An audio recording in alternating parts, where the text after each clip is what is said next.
Hello everybody, I'm Coach Tickety, and today we're going to be talking about supports in Season 4 of Overwatch 2 Competitive. Now, the support role got some pretty crazy changes this patch. Not only do we get a brand new hero in Lifeweaver, but the support role saw more changes than either DPS or tanks in this patch, so we'll have plenty to talk about, and we're going to break it all down as we sort these heroes into our tier list. If you guys like this type of content, don't forget to like the video, subscribe to the channel, and let us know down in the comments who's your support main this season. Who are you going to one-trick to the top of the leaderboards? Let us know, I'm curious to see what you guys are playing. And if you're looking for a competitive edge this season, don't forget to check out GameLeap.com. Over on our website, we have hundreds of guides with more being added every single week made by our top level coaches. And these go super in depth. You will find everything there from basic fundamentals about the game to in-depth step-by-step character guides. So whether you're new to the game, picking up a new hero for this season, or really trying to grind out ranked and hit that top 500 spot on the leaderboards, there is something over on our website that can help you reach your goals. So click that link below the video or just head over to GameLeap.com and get your membership started today. And the first hero here, unfortunately not making a strong debut, is going to be Lifeweaver. We're going to drop him down in the B tier. Lifeweaver definitely has an interesting kit, but I can't really say that he has a strong one. While he is fun and interesting to play, he's got quite a few downsides. His hitbox is gigantic, making him basically the size of a tank, making him very easy to kill. His healing output is very, very weak and single target, making it very hard to keep up with multiple targets or even a single target sometimes. His damage is on a weapon swap, meaning you can't do damage and heal very easily, unlike some other characters like Baptiste or Kiriko. And his utility, while it is very strong, is somewhat limited to synergy with your team, which, let's be honest, in your average ranked game isn't really going to be there that often. He's even already seen a day 1 buff to his healing output, but overall he's still very lackluster, so he's going to stay all the way down here in the B tier all by himself. Moving up to the A tier, we've got almost every other support, but starting with Ana. Ana received a slight nerf this patch in Season 4. Her sleep dart doesn't affect tanks specifically for as long as other heroes, which is kind of whatever. It's not that big of a nerf to Ana. You're not really going to be one-shotting tanks when they're slept anyway. It was just a nice form of hard crowd control to take them out of the fight for a little bit. This seems like a nice quality of life change for tank players more than anything, so this doesn't seem like too big of a hit to Ana's kit. And the rest of Ana's kit is still pretty strong. She's got the anti-healing grenade on a fairly short cooldown. She's got her range that she can play with to keep herself safe. And of course, her nano boost is still one of the strongest team fight winning ultimates when comboed correctly. So A tier for Ana for sure. Next up is Baptiste, and previously I would have put him into the S tier, but I think some of the characters that he synergizes best with got nerfed this patch, so I'm going to leave him here in the A tier. Unlike Ana, Baptiste can't really thrive in long sightline situations, so he likes to have all his teammates grouped up around him, and specifically characters like Reinhardt and Cassidy being nerfed this patch means that might be slightly less common in the upcoming games this season. So while Baptiste has one of the strongest support kits in the game, some of the highest healing output overall, and an insane ability in Immortality field, it might be hard to pull him out in every situation, so we're going to leave him in the A tier, not a must pick by any means. And speaking of insane abilities, next up is Kiriko. The devs have talked frequently about how Kiriko really isn't as strong when it comes down to win rates as most players perceive her to be. But with a kit as strong as hers, with both her teleport and her Suzu on fairly short cooldowns,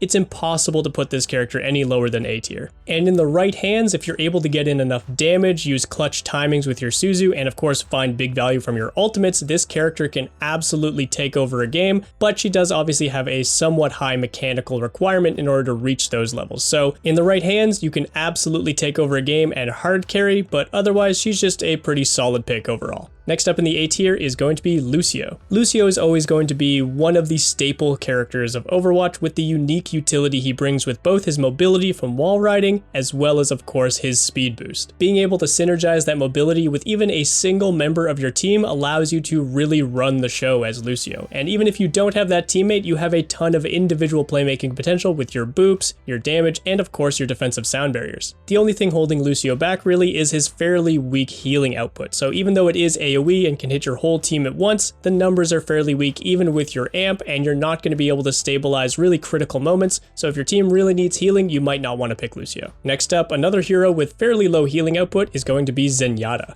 Zen is really more of a DPS than a support if you really think about it, and because of that, he doesn't really have the same utility as many other support picks. He does, however, have some of the most critical damage amplification in the game with his Discord Orb. Even if all you do as Zen is put a Discord Discord orb on the enemy tank the entire fight, you will be doing your team a huge favor. Add that to the fact that he puts out a ton of damage himself from range, because he of course has projectiles that don't suffer from fall off damage, means you can absolutely start taking over the game as Zenyatta if you're able to do enough damage yourself. And of course we can't forget about Transcendence, one of the best defensive ultimates in the entire game, which can really save your team in those clutch moments. All that does come at a cost though. Of course, Zen is the definition of a glass cannon, so as long as you can stay alive on this hero, you can absolutely take over, but otherwise you might want to think of something safer if you are getting pressured a lot. And if you're looking for a safer pick, look no further than our next hero, Moira. Moira got a small buff this patch, but actually has huge implications for her as a hero. She is now able to fade during her coalescence. There were also a few other smaller changes. Her movement speed is slightly slower during her ultimate, and her healing from her primary fire lingers on her target a little bit longer than it did before. I don't usually consider Moira to be a strong character in many situations because she doesn't have any utility in her kit. She only does healing and a little bit of damage. This can make it very easy for a Moira player to keep up with an ongoing team fight, moving around, healing her teammates and things like that, but doesn't really offer her much in terms of controlling that team fight and making it go the way she wants to. However, one of the things Moira does better than any other support is build her ultimate. And now that her ultimate's been buffed, so you still have the outplay potential of your fade to avoid hard CC, to avoid getting anti-healed and things like that, this ultimate is now a lot more consistent at finding advantages, and you should find a lot more opportunities from using it. So Moira is definitely a solid pick this season, and I think when you're playing her, you should really focus on getting out as many coalescence casts as you possibly can to really have the highest impact in your games. Alright, that rounds out the A tier, moving up to the S tier, starting with Mercy. If you happen to be a Mercy main, you might want to get your head checked,